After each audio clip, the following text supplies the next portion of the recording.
Hey guys, my name is Ryan and welcome to HitScan. Today we're going to be looking at some 900 IQ Pro plays and strategies that you could use in your own games that we used in the T1 Nerd Street Gamers Invitational. But we will be looking at the actual signed rosters of endemic orgs, of T1, Sentinels, and of course Gen.G who won the tournament. All of which had some really smart plays and ways to use certain characters on certain bits of the map that I think even if you're playing all the way down in Bronze and Iron, you could still look at this and use some of the things from this video in your own games if you're playing these characters. On the subject of looking at what the pros do, what do you guys want content-wise? Do you want to see how they play particular agents, playing particular sites? What kind of advice and things are you looking for when you watch some of the best players that you want to improve on yourself? Let me know in the comments below and I'll do my best to try and make that content happen. The first thing that I wanted to focus on is positioning. It's such a key area of a game regardless of whether you're a pro or whether you're completely new to tactical shooters. Being aware of where you should be stood and how to get out of dangerous situations is so important and something that actually Team Brax or T1 screws up a little bit here. It seems that Allegiant and Crashes wasn't expecting the aggressive push that came out of Gen.G here, but kind of like Miska mentioned in a recent video, you need to have a backup plan. You need to have a way that you can disengage when a team pushes aggressively so they can't really predict where you are. And this is something that Team Brax does so well on this retake. As you see them moving out on the map, you can even see Brax showing us exactly how to play corners slowly, making sure that nobody's there. A nice 101 on how to do it. But in that time, ACK is able to get a nice angle to pretty much kill everybody as Brax gets that final kill from U-Hole. The reason why I wanted to mention this is it's so much easier for Team Brax to take a huge step back to really disengage from the site and then slowly push on through to try and catch people out. Clearly Gen.G weren't expecting ACK to push there so aggressively, and it's just important to show that sometimes the right play is to just give up a site, said to the attacking team, okay, you can plan, and then play for the retake. And I feel like not a lot of players really understand that planting the spike and then try to retake it are almost two separate games in their entirety with how you try and play them.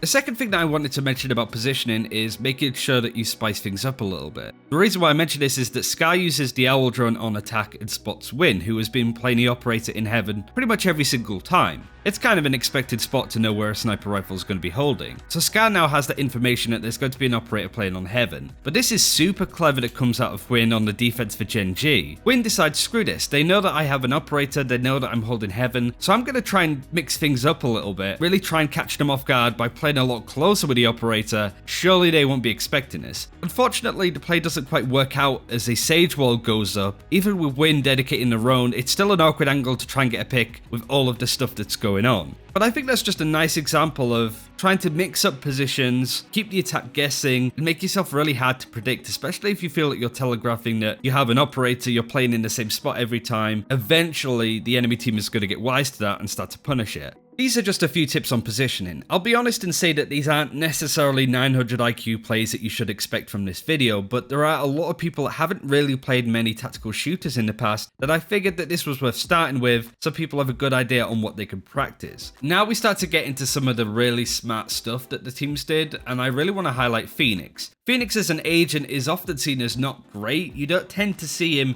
in the pro scene. Instead, you tend to see the four horsemen, which I've deemed as Cypher, Sage, Brimstone, and Breach. These agents are pretty much played all of the time, or at least most of the time, with agents like Phoenix barely being played at all. But the way that T1 and Brax played Phoenix here convinced me that he is now a must pick on Haven, and it has a lot to do with the double doors and garage. This is such a key area of the map for either the attacking team or defending team to control. If the attacking team have hold of the garage, they have a lot of influence over the B and C sites, and it's a really scary thing to give up on the defense. So Phoenix as an agent is not only really good at attacking this, as we're going to highlight, they're also really good at defending it too. The first examples I want to talk about are on the attack. Now granted, we do see T1 using the Rolling Thunder ultimate, which we'll talk about a lot later, but you could sort of see how easy it is for Brax to try and hold back people with the flashes. It really scares away Sentinels from trying to retake this area. So even though a lot of utility is thrown in this room, T1 are able to keep their composure, push out, and get a lot of frags. Not only that, we do see the Phoenix even out of garage still being able to keep control over this tunnel and killing Sinatra. Here's another short and sweet example on how Phoenix is so good at being able to attack the double doors in garage. I think the more you start to see it, the more it makes sense of, oh yeah, it does make sense why Phoenix is so good being able to attack double doors. It seems really straightforward,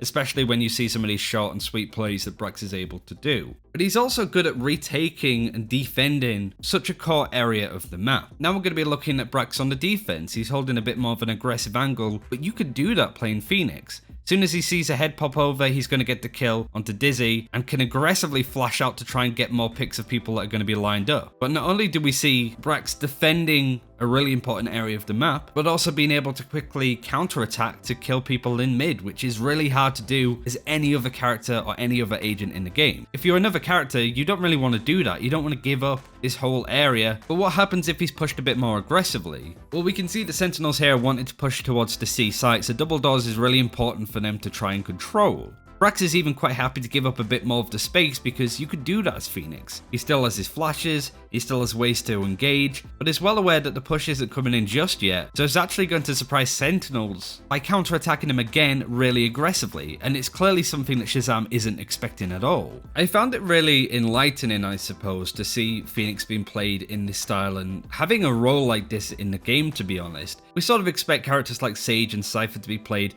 near enough all of the time, but to see a sort of okayish agent being used in a fashion that makes him one of the strongest agents in the server is super cool to see. But now I want to go over those incredible 900 IQ individual plays that are really hard to try and copy, but still really cool to break down once you have a look at them. The next two clips I wanted to highlight have to do with baiting. This is really effective in 2v1 situations, as one of the players literally uses himself as bait and the other player tries to catch the last person waiting to clutch. The first is one of my favorites. It's a 2 versus 1 with T1 facing up against Sentinels again, and it's only Dizzy alive on the attacking side. He plants a spike and tries to hold somewhere that he can catch the last two defenders out. But what T1 do here is super smart. Scar basically offers himself up as bait, makes a load of noise in this garage area firing off a recon bolt, and Dizzy really latches on, hears all of the sound and starts to push towards double doors. But as you can see, Crashes is just looking at that angle, kills him instantly. The way that Scar was making a lot of noise and basically going, hey, I'm going tunnels, don't try and come up behind me, haha. And then Crashes making sure that that angle was covered was super smart. But when you compare that clip to the next one, we get into some crazy mind game territory here going into it. This is from the T1 versus Gen.G match. It's a very similar situation. T1 are defended, but they have to retake the A site. It's a very similar thing that happens, but it's actually Gen.G that try and do the baiting. So the recon bolt comes through from Scar that shows up there's a player towards this corner of the A site. So now the defenders know where one of the three attackers are holding. EZK isn't aware at this point, but there is actually a player around this corner. Of course, he needs to check it as he's pushing out. But this is where it gets super interesting. The player that had their position given away starts firing and making a lot of noise. He's basically saying to the T1 guys, hey guys, I'm over here, I'm making a lot of noise, come try and fight me, to bait away from Michael, who's the Cypher holding around this angle. He's trying to make AZK look in this direction as he peeks around this corner, which is a nice easy kill for Michael to get if he's facing away from him. But Brax somehow knows exactly what this play is. He's betting for someone. Alright. Under about. One enemy remaining. Killing myself. Alright. Close. Nice, Kev. Nice. Good round, bro. Yeah, that was such an obvious bait. This was so smart coming out of Brax to make that call to know exactly what was going on, that this was a massive bait that player one was trying to do. It was a nice try. I think a lot of teams would fall for that, but it was nice to see T1 switched on when it comes to the whole bait and switch. That not only they were able to do it themselves to Sentinels and Dizzy, but also avoid it happening to them when they played up against Gen.G. Some really smart stuff coming out of both these teams. Now I want to go over my favorite play in Valorant that I've seen so far. Like, this is literally one of the best team clutches that I've ever seen out of the game, currently at least. And it was so important for T1 to actually win this. They were 11-12 down against the Sentinels that if they lost this round, they would have been down to the losers bracket. We might have seen a whole different tournament. But it really went down to the wire against Sentinels, but this was just amazing to watch as it happened. We're going to be looking at the perspective of 3 players here, which is hard to do from the minimap because all of the names and icons are covered up and it's just really annoying to look at. But we're going to be looking to begin with at Brax. We're going to be seeing their perspective. He's currently here. We're going to be looking at Crashies, who's pushing very aggressively from A, and also a Liege that's holding the B A connector, and all of them are going to make some pretty sick moves in their positioning. T1 know that Sentinels are going to push aggressively onto this B site. Even Run It Back is dedicated by Sinatra to try and take it. Rather wisely, T1 decide to back up and disengage entirely, give up the site and just play for the retake. They don't need to die here, they're just willing to give it up and try and do some smart plays, and that's exactly what they do. The first thing that happens is that Brax moves towards double doors, and just all he does is cause a commotion. Uses his flashes, shoots the doors, and really grabs the attention of some of the members of Sentinels that pulls them away from the site and more towards mid. They're keeping an eye on that door to make sure that Brax doesn't run through there, but he's not going to do that at all, at least not yet. But in fact what he's doing is he's baiting and buying a bit more time for Crashies, who's starting to push towards A. Crashies gets the first pick from window, and when that happens, Brax then decides to push double doors and gets the pick onto the Brimstone that's looking over in that corner. As both those members of the Sentinels go down, Elige has actually moved away from the AB connector